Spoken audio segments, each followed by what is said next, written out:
thank you for joining us, whether you're on a catch-up or whether you're on a live. We'll say hello to the lives in a minute, but for you catcher-uppers, thank you. You make up our numbers overall. Keep on doing it, keep on crowbarring us in. You know it makes sense. If you're here for the 12 noon, then, although it might be a different time for you, then you're in the right place. And the 12 noon movement snack is perhaps the most varied out of the three, with everything within these movement snacks being easily crowbarred into your day. In fact, you're probably already doing some of these moves or most of these moves in your day anyway. But here we focus, maximise, and I guess get greater understanding about how our bodies move and what we can do with them and what we want to do with them and how we can progress doing stuff with our bodies. Sue Tilly has checked in first. That was a bit of a tongue twister there, Sue. Thank you for your registration today. Ian Wright, thank you for your registration. You're in. Right place, right time, of course. This is going to be the 12 noon. In T minus 3 minutes, we will launch into our movement snack. We've got a few people in the wings in the background there, saying that you're watching, but I do hope that you're doing some of this stuff that we're going to get into. Circulation boosting is on the cards within every movement snack, as you know. We've got some shoulder work, some of the good stuff, the ankles stuff. So you may well need a tea towel or a stretchy thing, or yesterday I had a smelly sock, didn't I? One of the girls' football socks. Anything like that is great. We're going to do some lumbrical work for our hands, and we're going to jockey it through to a sit to stand. That's what's in store for you today. Loads of options. Take what you want from each and every movement snack. Right, let's just have a quick look at your messages then. Right, hot and sunny in Cruden Bay. Thank you, George. Super G, welcome along. Ken Green is here registering your interest in the movement snack. Right place, right time. It sure as hell is, Ken. Even the postman just agreed with that. He clapped, and I've dropped my phone. He clapped as he posted through the letterbox. There we go. Would rather be with us than Cornwall, Ian. What? Is it horrible down there at the minute?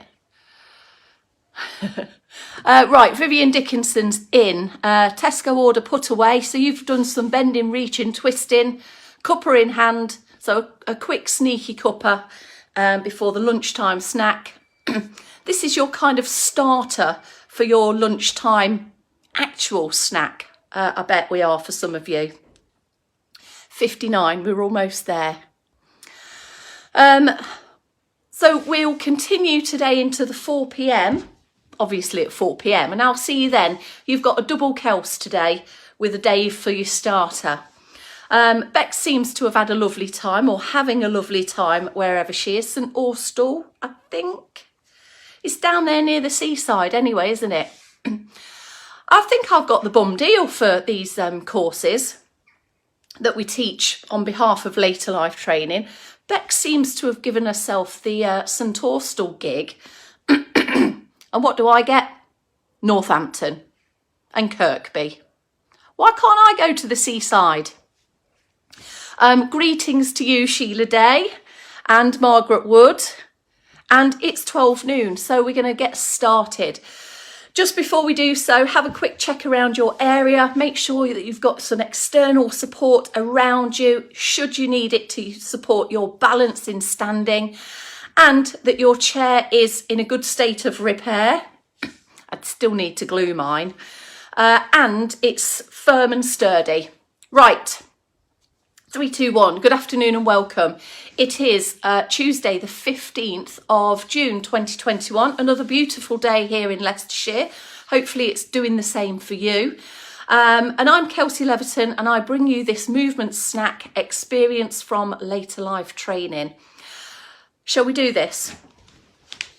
First few bits then before we add movement, we need to make sure that we have had a bit of focus around our posture. So standing or sitting tall, just have a bit of focus here around your trunk. Lift, lengthen and switch on the muscles around this cylinder here. Take your shoulders back and down. Feel the shoulder blades and the muscles within the upper back. Just move and squeeze together there. Lengthen through the neck, and as you do that, maintain and add some movement too. Starting in the realms of a foot pedal, which could be progressed on to a leg march. It's up to you. I'll leave it with you. Now, just a few extra things in seated. If you're quite far back in the chair and you've got arms on the chair, you may find it useful to hip walk forwards. Hip walking is a great mode of travel if you are sat on a sofa, in bed, sat wherever, and you need to hotch around in that particular seat. So pick up the heels and bring some leg marches or foot pedals in. And if you're ready, you can bring in an arm swing. So we've got some movement to start warming up the legs, the joints and the muscles around the lower body. We can bring in a little bit to start to get into the top half, muscles and joints, warming them through.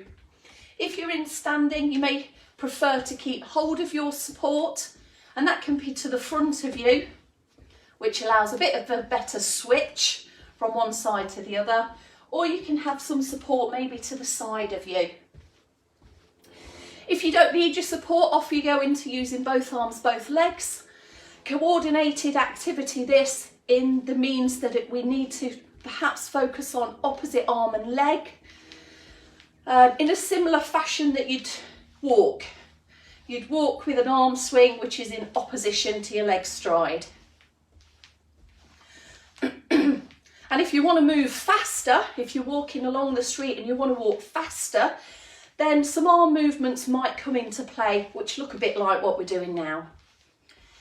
2 or 3 minutes, job done here. Steady yourself down. Bring your legs to a stop. Arrange your feet perhaps at around hip distance. Shoulders are down. Relax them. Hold the arms long and loose by the side of you. And we just feel a few extra breaths are needed, but not too much. Right. Let's get into our first move. I've not got my tea towel out. Hang on, be right back. So you might have a tea towel, you might have a stretchy thing.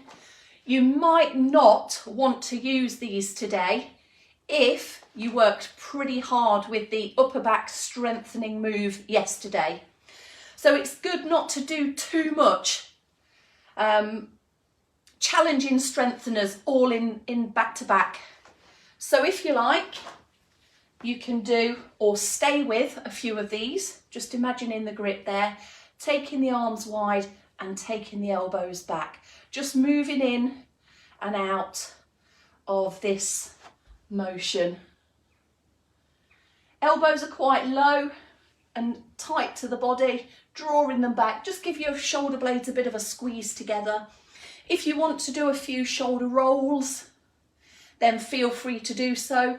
This kind of stuff here won't really be targeting strength, but it might be enough for you, like I say, if you've worked quite hard yesterday with this. Seated or standing, exactly the same. You can take your tea towel and give a pull. If you didn't do these yesterday or your muscles aren't achy, then squeeze the shoulder blades together and recover. This will feel much, much stronger. If you are in standing, get a wider base of support, which can help sustain your balance, or have a seat. Same focus, same positioning, same squeezing back with the shoulders and the shoulder blades bringing them towards one another. Should be feeling more warmth grow and increase through the areas that you're working. And in between a few of them, if you want to take some shoulder mobility moves, crowbar some of those in, and all across your upper back. Great for posture, great for sustaining this position of shoulders back and down with the chest open. Good for increasing mobility around the arms, or the strength that we require to pull a duvet up, a heavy eider down, open a heavy door, pull out some drawers towards you. There we have upper back. Job done. Right, we're going to have a look at the jockey through to the sit to stand. Now, for all of us, let's have a go at beginning this journey in seated. Just turn my chair around a little bit. So those of you who are in standing, crowbar in, a slow, soft landing, downward phase there, and you'll find yourself a little bit further back. Have a hip walk forwards. So we're going to go through the entire journey from bum squeeze, jockey lift, half lift, full sit to stand, and you're just going to stop where you feel your limits lie. Okay? Setting up feet then. Knees are hip distance, so are feet. Tucking them back makes it easier to stand, as will this forwards position in the chair. Sitting high onto the sit bones as we lift and lengthen through the trunk. Bring the chest forwards and just push the feet into the floor. Push from that base position and just tense everything up and squeeze the buttocks. So as we move forwards, plant the feet, dig the feet, and you'll see just a little bit of a raise, or feel that yourselves. So keep going with that if that's your limit. You're not working or focusing on coming up to standing. The next phase, a jockey lift, trying to get a little bit of air between yourself and the chair. Same position, lift and lengthen, bringing yourself forwards and a little hoof, and control it back down. And again, so start with this posture, sitting tall. You'll feel like you're higher into this position, and engage those muscles of the thighs. Keep going with that. Have a few more if that's your limit. Again, if you're going a little bit higher, you can try and come up higher, or come up into your full standing position. If you need to, just adjust your feet here. Now, some of you may be okay with sitting down straight from this position. Some of you might not. So here's how you could reassure yourself, I guess, that the chair's behind you. Take a couple of steps backwards. Feel the legs touching the chair. And then down you go, catching the arms of the chair or the seat just with your own arms to assist that lowering phase, just to make sure that we can kind of keep the brakes on and not drop or plonk through those last few inches of sitting down. And this will work through certain degrees of movement through your thigh. Move the legs if you need to, either step your feet backwards or keep them planted as you start to lower. The position of the body kind of helping get a balance between where your bottom is and your balance is and where your top half is. A few more of those and then have a rest. Okay, we've got the all-important ankle, good stuff, strengthening move.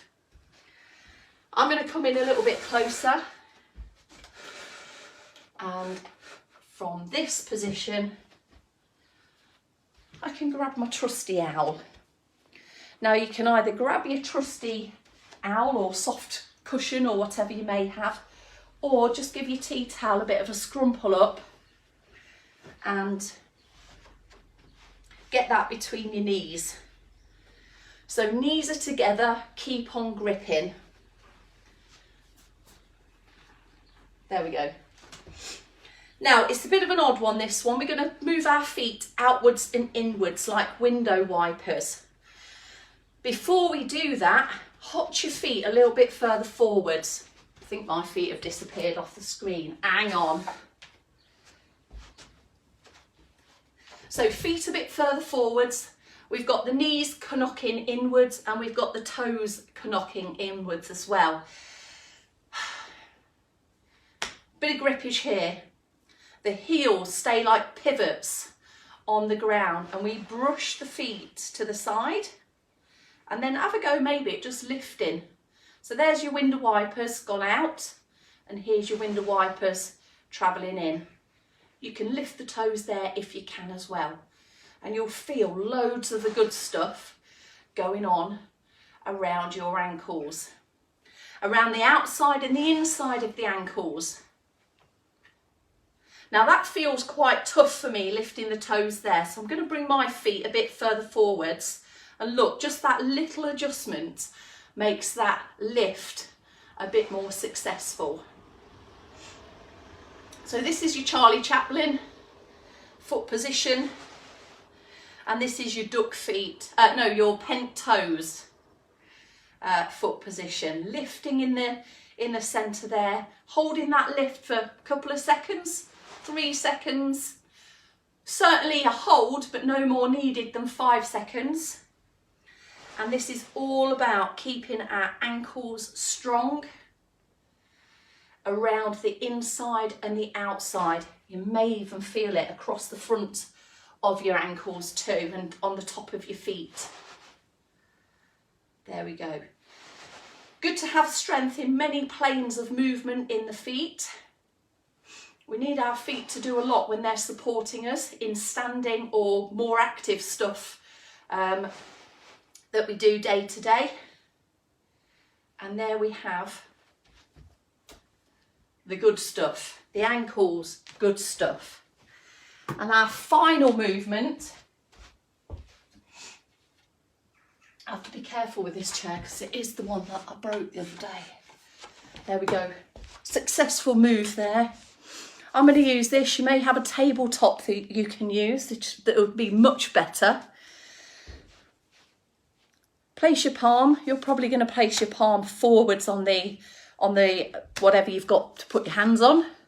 But just to show you from the side, this is our lumbrical move where oh look, I'm ripping the page off. So tuck in the knuckles up, tuck in the fingers in. Let's get rid of that page. We might be a bit better. It might be a bit better now. Lifting the knuckles, leading with the knuckles. Look, you should just have a little space underneath the palm of your hand there. If you can, straighten your fingers. See if you can lift your fingertips off the surface and then have a go again. Feel that in the palm of the hand. Feel the extension and stretch through your fingers, through your palm. You'll feel some stuff going on around your knuckles too. You can, of course, do both hands at the same time rather than one at a time. But this will help with this kind of grip type movement in your palm. I'll leave you perhaps to finish off the other side or just have a go at a couple more of those. I'm just having a look at a couple of comments that have just come through. Good, sir. I'm glad to hear that. Foot and ankle exercises. Spot on. Right. That's your movement snack, all done and dusted. So we've got a good selection there of ankles, thigh work, sit to stand functional work, and those bits and pieces in between, plus a bit of shouldery stuff again. So there we go. Take that, have that in your movement minute collection of minutes. They keep on tallying up, and if they keep tallying up, we know that we're going to make some improvements in some aspects of day-to-day stuff. Have a great afternoon all. I'm out of here. See you later.